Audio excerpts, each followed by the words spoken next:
Eh bien bonjour à tous, aujourd'hui, triple avis, on a revu Whiplash. Vous savez à quel point j'avais aimé ce film la première fois, sauf que là, je l'ai revu en 4K, le petit bonus qui fait la différence.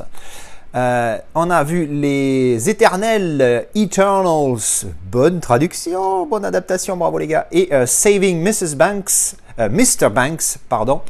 Donc des films globalement bien, donc là il n'y a pas de bouse, il y en a qui sont mieux que les autres, je donne pas d'indice. Allez, comme d'habitude j'ai filmé les avis de suite après le visionnage de chaque film, je vous envoie ça maintenant. Alors je viens de me refaire Whiplash en 4K cette fois, je crois que c'est la première fois que je fais un deuxième avis pour un film. Alors je vais vous expliquer pourquoi, vous allez comprendre très vite. Oui, je crois que de mémoire, hein, j'ai jamais fait j'avais fait un premier avis sur ce film quand je l'ai vu, je crois au mois de juillet dernier. Donc là, on est le 3 février 2022, donc je l'ai vu au mois de juillet, donc il y a 6 mois. Et je le revois déjà, d'habitude je mets du temps avant de revoir les films. Mais là, il y a eu deux facteurs. Le premier, c'est que je ne l'avais pas vu en 4K et là, je l'ai eu en 4K entre temps. Et surtout, le facteur le plus important, c'est que la Casa Girl a voulu le voir parce que j'en avais beaucoup entendu de ma bouche. Elle voulait absolument voir le film. Et donc, du coup, là, elle était motivée et tout. J'ai dit, bah, allez, vas-y, go. Alors, après deuxième visionnage, j'avais mis 9 sur 10 la première fois. Hein. Ladies and gentlemen, we have a new member of the clan des 10. Parce que oui, je m'en doutais quand j'allais le revoir. 10 sur 10, voilà, il n'y a pas à chier, ce film c'est une putain de tuerie internationale, ça a été ma plus belle quand j'ai fait ma vidéo de mes plus belles découvertes en 2021, donc au mois de décembre, la fin décembre, début janvier, je l'avais mis comme ma plus belle découverte 2021 et bon, elle le restera à vie hein, maintenant puisque c'est comme ça, mais je confirme, j'avais mis 9 parce que sur le coup je sais pas, je réalisais pas ce qui venait de se passer à chaud. Là, je l'ai revu et le fait de savoir comment ça allait se passer, de connaître les deux moments, on va dire, spoil du film, ça m'a pas spécialement gêné, mais cette scène de fin, sérieux, c'est, oh, mais, quelle scène, mais elle est énorme, et en fait, tu es attrapé dans ce film, tu es dans l'histoire du début à la fin, tu lâches pas une miette. Il dure 1h46, 47 quasiment. Et du début à la fin, tu es à fond en fait. En plus, moi, j'aime bien le jazz, donc ça aide. C'est vrai que si tu n'aimes pas le jazz, je peux comprendre que ça peut être compliqué aussi. Mais bon, ça après, c'est autre chose. Je pense que tu peux passer outre. Quoique. Non, ce film, il est excellent, quoi. Donc, je vais pas raconter encore le film. Ça, j'ai fait une première vidéo d'avis. Donc, si pour ça, allez la voir. Mais bon, je pense que c'est pas vraiment nécessaire. Même si ça me ferait plaisir, vous regardiez la vidéo. Non, le film, il est joué de manière magistrale. J'en ai vu des belles performances. Joaquin Phoenix dans Joker. Qu'est-ce que j'ai dit la dernière fois? Oui, dans Bad Lieutenant, là, comment il s'appelle, Harvey Keitel, qui joue excellemment bien malgré le fait que j'ai détesté le film. Son acting était vraiment énorme. D'ailleurs, il faudra que je fasse une vidéo acting. La performance de J.K. Simmons, elle est énorme. Miles Taylor, il joue bien, hein, le petit jeune, il joue même très bien. Mais J.K. Simmons, non mais, waouh! J.K. Simon, le mec, il est énorme. L'histoire, elle est énorme en plus. Et c'est vrai que ça donne un petit... Pour le coup, ça va à l'encontre du politiquement correct, où c'est vrai que bon, l'histoire du milieu... Où, alors ça, c'est pas un spoil, je raconte un morceau du film, mais ça va pas être un spoil, là, attention. À un moment donné, il raconte, donc l'entraîneur, J.K. Simon, il raconte qu'il a un de ses anciens élèves qui est décédé et il en est tout ému et tout ça machin, ce qui est étonnant parce que le caractère est très fort, il est très rugueux, très harsh, comme on dit. Et donc on apprend ça, puis après on apprend que en fait le jeune se serait suicidé parce qu'il l'aurait poussé en dépression, etc. Et en fait ça pousse un petit peu dans les retranchements du politiquement correct parce que tu te dis jusqu'où on peut aller pour pousser les gens dans leurs limites. Et si jamais il y a un malheur qui arrive, parce qu'on ne sait pas au final dans l'histoire, lui il dit que le mec est mort alors qu'en fait il s'est suicidé, on l'apprend après qu'il se serait suicidé apparemment. Bref, tu te dis, est-ce que si un jour ça arrive, ça veut dire que c'est la faute du mec parce qu'il a poussé dans ses retranchements? C'est chaud, donc ça pousse le politiquement correct à ses boundaries, à ses limites, à ses frontières. Et j'adore ça dans le film, donc c'est en un plus, j'adore le jazz. Enfin, j'adore. Oui, j'adore le jazz, on peut dire ça. J'adore le jazz. Le film est génial, l'acting est énorme, il est pas trop long, il n'y a pas un pet de longueur. Là, tu es happé dans le film, tu es accroché, t'es là, moi j'étais comme un fou, j'étais sur mon fauteuil, j'étais là, je faisais de la batterie en même temps que le mec, tu vois, j'étais à fond, quoi. Bref, non, ce film, c'est vraiment une bombe, voilà, 10 sur 10, c'est le 11e. Il y avait 10 films notés 10 sur 10, maintenant c'est le 11e dans le clan des 10. Whiplash, il fait son entrée. Je m'en doutais, hein, mais j'avoue que j'ai réfléchi encore en regardant le film et tout. Pendant le film, je vous dis une petite anecdote, mais je suis chaud là, j'ai envie de parler du film, je suis chaud, j'en parle. Pendant le film, je me dis, ah non, pas 10 quand même, c'est chaud et tout. Et quand j'ai vu la scène de fin, ça m'a terminé. J'ai dit non. Parce que voilà, pendant le film, je suis là, 9 c'est bien, 9 c'est bien, 9 c'est bien. Il mérite pas plus, faut pas déconner. Il mérite pas moins aussi, faut pas déconner. Mais quand j'ai vu la scène de fin, j'ai dit non, c'est bon. Allez, 10, 10, 10, 10. Ce film, c'est une putain de bombe. Et je m'excuse pour ceux qui l'ont aimé, mais alors quand je pense que c'est le même mec qui a fait La La Land, je me dis, mais merde. Le truc, mais La La Land, c'est à la poubelle à côté de ça, à la poubelle. Je sais, je suis en train d'en énerver certains, je passe à mes potos du Discord qui l'aiment, je suis désolé, mais franchement, quand je vois ça, et que après tu regardes La La Land, mais c'est à des années-lumière, c'est pas tout à fait le même genre de film, je suis d'accord, mais rien à voir. Enfin, j'en parle, je souligne ça surtout parce que je sais que c'est le même mec qui a fait les deux films, et je me dis, c'est pas possible. Le chef-d'œuvre absolu et l'autre bouse. Voilà, je m'excuse parce que même s'il a des trucs bien, moi j'ai trouvé que c'était une grosse merde. Mais bon, bref, voilà, je vais pas relancer le débat, chacun son goût, etc., etc. Comme je vous l'ai dit, je l'ai découvert en 4K. Donc on va quand même faire le test parce que avant de faire le test, quand même, enfin faire les comparos, je vais juste vous dire que je l'ai trouvé magnifique. Alors, malgré le fait que ce ne soit pas un master 4K, il est masterisé 2K. Mais ça se voit d'ailleurs, hein. Il y a certains moments où il y a certains plans où on voit bien qu'il manque un peu de grain, enfin pas de grain, pardon, excusez-moi, il manque un peu de piqué, c'est un petit peu pas flou, mais ça fait Blu-ray quoi, grosso modo. Mais sinon, la plupart du temps, il y a un piqué de dingue, surtout sur les gros plans, c'est un truc de fou. Le HDR est magnifique, il n'y a pas de Dolby Vision, mais le HDR est magnifique. Mais en attendant, pour voir si ça mérite l'upgrade, on va mettre le Blu-ray.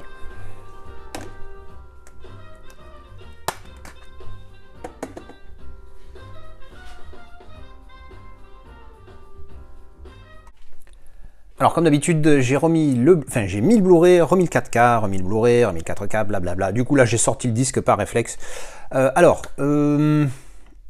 Les différences sont pas dingues. Est-ce que ça mérite l'upgrade? Connaissant le film, ouais. Voilà, parce que le film est tellement bon qu'il mérite d'être vu dans ses meilleures possibilités, c'est-à-dire en 4K upscale pour le coup, puisque c'est un DI 2K. Le HDR fait encore une fois le boulot, hein, ça c'est clair et net. J'ai pas remarqué une grosse différence au niveau piqué. Un chouïa, mais vraiment histoire de dire quelque chose, parce qu'il n'y a vraiment pas grand chose.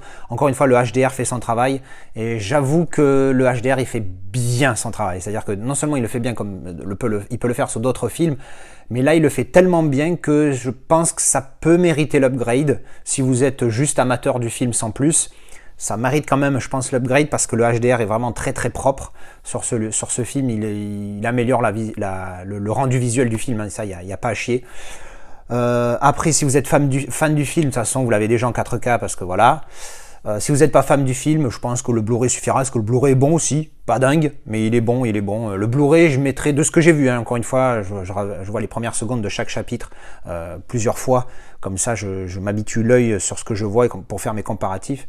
Je dirais que je mettrai 3 sur 5 pour le Blu-ray, et le 4K, je vais mettre 4 sur 5, parce que pour un 2K, il fait quand même bien le boulot.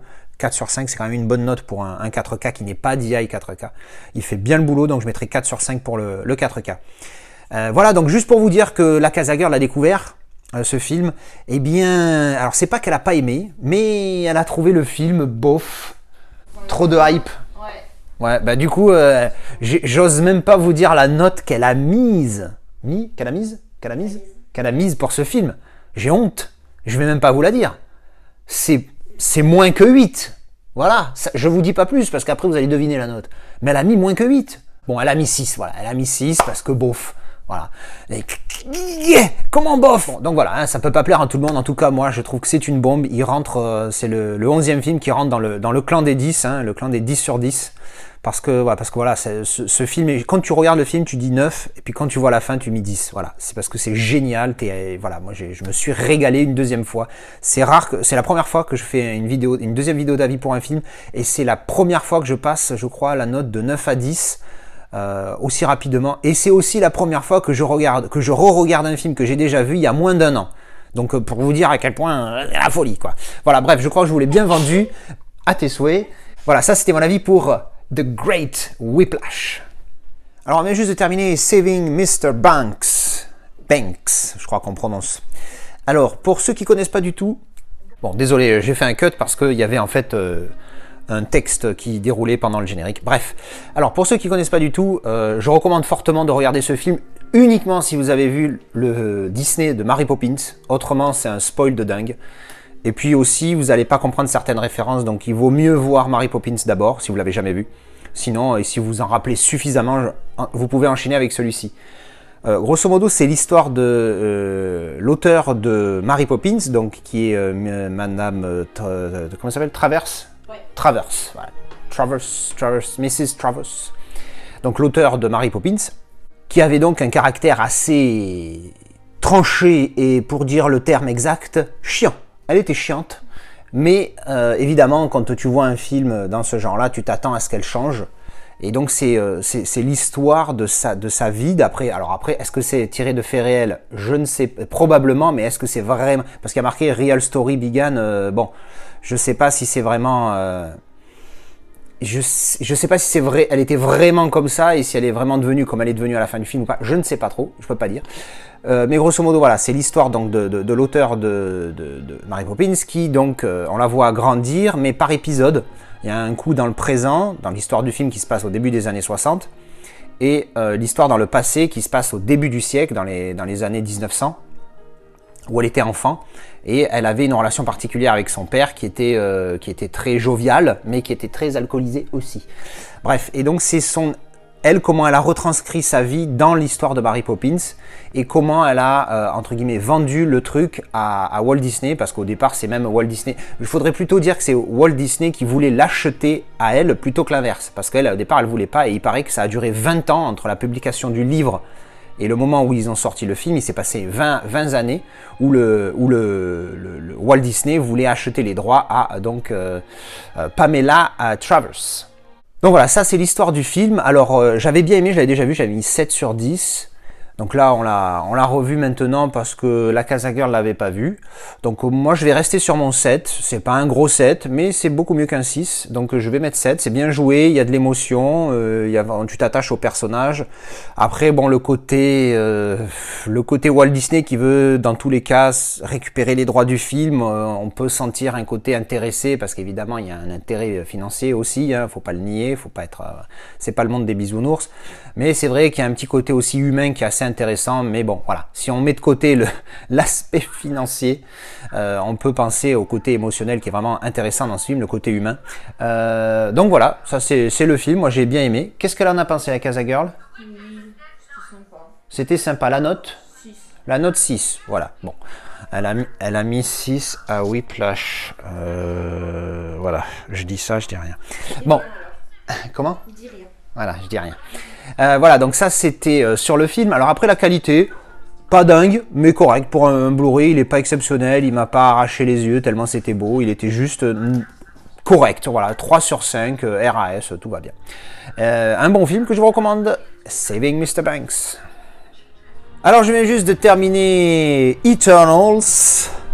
Alors, je vais pas vous mentir, c'est pas que j'ai rien compris, hein, on se calme. C'est un Marvel, faut pas déconner.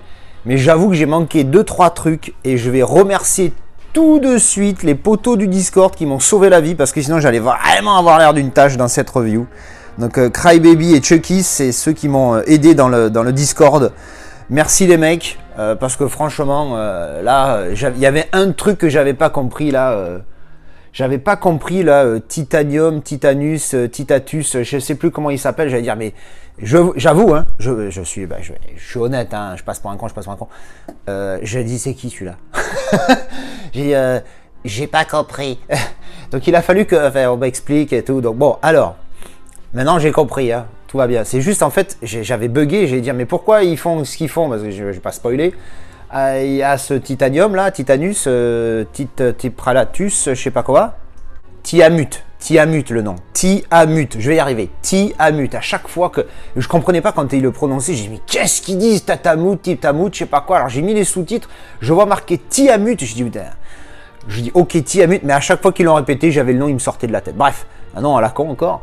Donc là tout de suite je le vois parce qu'il y a marqué qu'il y a Kit Harington dans le film. Alors franchement, j'ai vu la distribution sur IMDb, parce que sur IMDb, ils te mettent dans l'ordre, entre guillemets, ceux qui ont reçu le personnage principal, jusqu'au moins dans l'ordre, hein, ça défile comme ça. Kit Harington, je crois qu'il est 4e, on le voit 5 minutes dans le film. C'est juste parce que c'est Kit Harington, tu vois. Bon, je fais aussi une petite parenthèse sur la petite blague à un moment donné où il dit scène post-générique. Bon, désolé, première scène post-générique, parce qu'évidemment, il va y en avoir une à la toute fin du générique. Qu'est-ce que je disais? Oui, le petit clin d'œil, alors ça c'est pas du tout un spoil parce qu'on voit que le personnage joué par Kit Harington, il est amoureux de l'actrice principale et le prénom du personnage dans le film c'est Cersei. Mais ça ressemble énormément à Cersei, comme dans Game of Thrones. Et donc quand tu entends Kit Harington, en plus c'est filmé volontairement pour qu'on y pense, hein, c'est obligatoire. Hein. Quand tu vois Kit Harington filmé de près et qui dit à sa chérie, qui est donc Cersei, qui dit « I love you Cersei », et qu'en fait ça ressemble énormément à Cersei, tu te dis « Oh les mecs, putain le clin d'œil, qu'est-ce que ça veut dire ?» Ça va que c'est pas la pire série de l'histoire du monde. Non, je déconne, là c'est la fin qui est de la merde. Bon alors, revenons sur le film, ça c'est les petites anecdotes de fête. Les éternels, hein, les Eternals, ça veut dire éternel, jusque-là, je crois que le titre en français c'est pareil, hein, je pense. Parce que là, pour le coup, faut vraiment être con pour mettre autre chose. Donc le film, c'est une sorte, bon, ça dans le monde de Marvel, tout ça, donc ils font une petite allusion aux Avengers, tout ça, à un moment donné, bon.